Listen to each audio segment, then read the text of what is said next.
ধেয়ে আসছে ভয়ঙ্কর ঘূর্ণিঝড় রেমাল। এর প্রভাবে বাংলাদেশের উপকূলীয় অঞ্চলে সকাল থেকেই আকাশ মেঘাচ্ছন্ন। দমকা হাওয়ার সঙ্গে শুরু হয়েছে থেমে থেমে বৃষ্টি। এর প্রভাবে আতঙ্ক বাড়ছে উপকূলীয় অঞ্চলের মানুষের মধ্যে। আর ঘূর্ণিঝড় রেমালের প্রভাবে সর্বোচ্চ 10 ফুট জলোচ্ছ্বাসের শঙ্কা রয়েছে বলে জানিয়েছে আবহাওয়া অধিদপ্তর। বিস্তারিত শেখ ফরিদের রিপোর্টে। বঙ্গোপসাগরে সৃষ্ট নিম্নচাপটি গভীর নিম্নচাপে পরিণত হয়েছে। এটি বর্তমানে পূর্ব মধ্য বঙ্গোপসাগর ও তৎসংলগ্ন পশ্চিম মধ্য বঙ্গোপসাগর এলাকায় অবস্থান করছে। ঘূর্ণিঝড়টি আরও ঘনীভূত হচ্ছে। ঘূর্ণিঝড় রেমাল শক্তিশালী হয়ে অতি প্রবল ঘূর্ণিঝড়ে রূপ নিতে পারে। রেমাল অতি প্রবল ঘূর্ণিঝড়ে পরিণত হলে সেক্ষেত্রে 5 থেকে 10 ফুট জলোচ্ছ্বাসের শঙ্কা রয়েছে। আর উপকূলে আঘাত আনার সময় বাতাসে রেমালের গতিবেগ ঘন্টায় 110 থেকে 130 কিলোমিটার পর্যন্ত হতে পারে, যা দমকা হাওয়া সহ 140 থেকে 160 কিলোমিটার পর্যন্ত বৃদ্ধি পাওয়ার সম্ভাবনা রয়েছে বলে জানিয়েছে আবহাওয়ার পূর্বাভাস মডেল। আবহাওয়াবিদদের মতে সামুদ্রিক ঝড়ে সৃষ্ট বাতাসের গতিবেগ যদি ঘন্টায় 62 থেকে 88 কিলোমিটার হলে তাকে ঘূর্ণিঝড় বলা হয়। আর গতিবেগ যদি 89 থেকে 117 কিলোমিটার হয় তখন সেটি হয় প্রবল ঘূর্ণিঝড়। আর বাতাসের গতিবেগ ঘন্টায় 118 থেকে 219 কিলোমিটার হয় তখন সেটিকে অতি প্রবল ঘূর্ণিঝড় বলা হয়। গতিবেগ 220 কিলোমিটার বা এর বেশি হলে তাকে সুপার সাইক্লোন বলা হয়।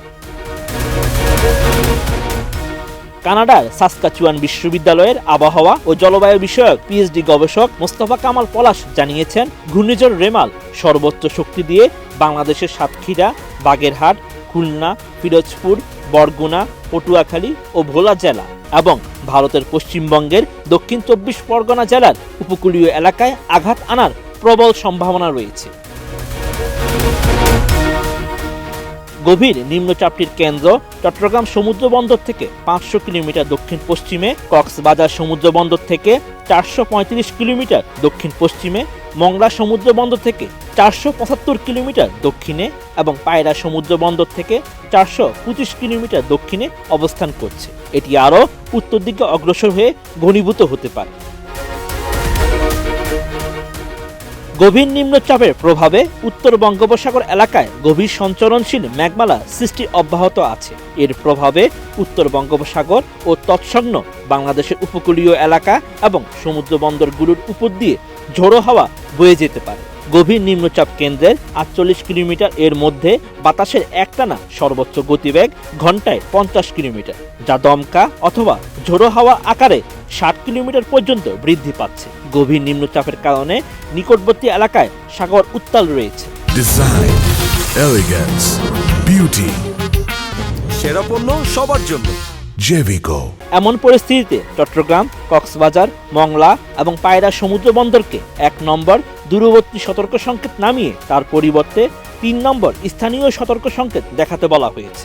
উত্তর বঙ্গোপসাগর ও গভীর সাগরে অবস্থানরত মাছ ধরার নৌকা ও ট্রলারগুলোকে অতি দ্রুত নিরাপদ আশ্রয়ে যেতে বলা হয়েছে। আবহাওয়া অধিদপ্তর জানায়, গভীর নিম্নচাপটি ঘূর্ণিঝড়ের রূপ নিলে সতর্ক সংকেত বাড়ানো হবে। এখন 3 নম্বর স্থানীয় সংকেত আছে, তখন 5, 6 বা 7 করা হবে। যদি প্রবল ঘূর্ণিঝড়ের রূপ নেয় তখন 8, 9 বা 10 নম্বর মহাবিপদ সংকেত দেখানো হবে। রেমালের প্রভাবে সারা দেশে ভারী থেকে অতি ভারী বৃষ্টিপাত হতে পারে। সেই সঙ্গে আগামী 24 ঘন্টায় 300 মিলিমিটার পর্যন্ত বৃষ্টির সম্ভাবনা রয়েছে। বিশেষ করে চট্টগ্রাম, কক্সবাজার জেলাতে বৃষ্টি বেশি হবে। এসব এলাকায় ভূমিধসের সতর্কবার্তাও দেওয়া হবে। Sheikh Farid, ATN news.